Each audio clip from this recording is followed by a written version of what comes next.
Everyone, restaurant స్టైల్లో కరివేపాకు chicken fry ఎలా చేసుకోవాలో చూపిస్తాను, చూసేయండి. వీడియో లాస్ట్ దాకా స్కిప్ చేయకుండా చూడండి. ముందుగా ఒక బౌల్ తీసుకొని అందులో నీళ్లు వేసుకొని కొద్దిగా ఉప్పు వేసుకొని కడిగి పెట్టుకున్న చికెన్ వేసుకొని మూత పెట్టుకొని పక్కన పెట్టుకోండి. మినిమం అరగంట అయినా నానాలి ఆ ఉప్పు నీళ్ళల్లో.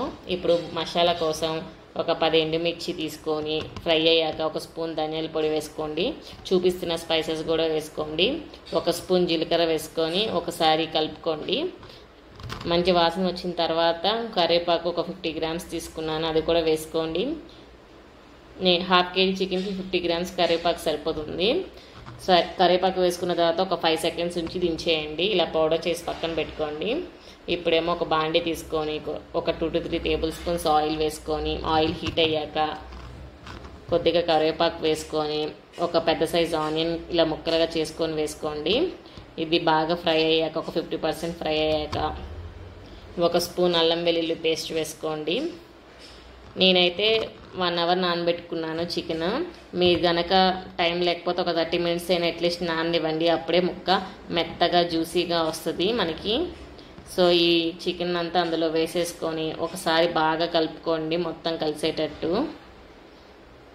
ఇది కరివేపాకు చికెన్ ఫ్రై డిఫరెంట్గా ఉంటుందండి, టేస్ట్ కూడా చాలా బాగుంటుంది, మనకి ఫ్లేవర్ తెలుస్తూ. డెఫినెట్గా ట్రై చేయండి.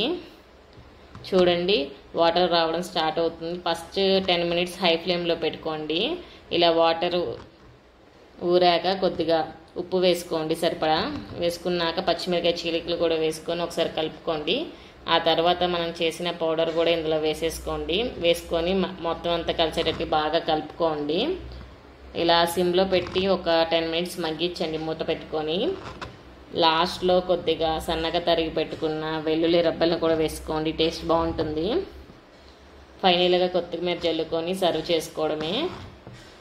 ఇది నచ్చినట్టయితే వీడియో ప్లీజ్ లైక్ చేయండి, షేర్ చేయండి, కామెంట్ చేయండి, సబ్స్క్రైబ్ చేసుకోండి. Thank you.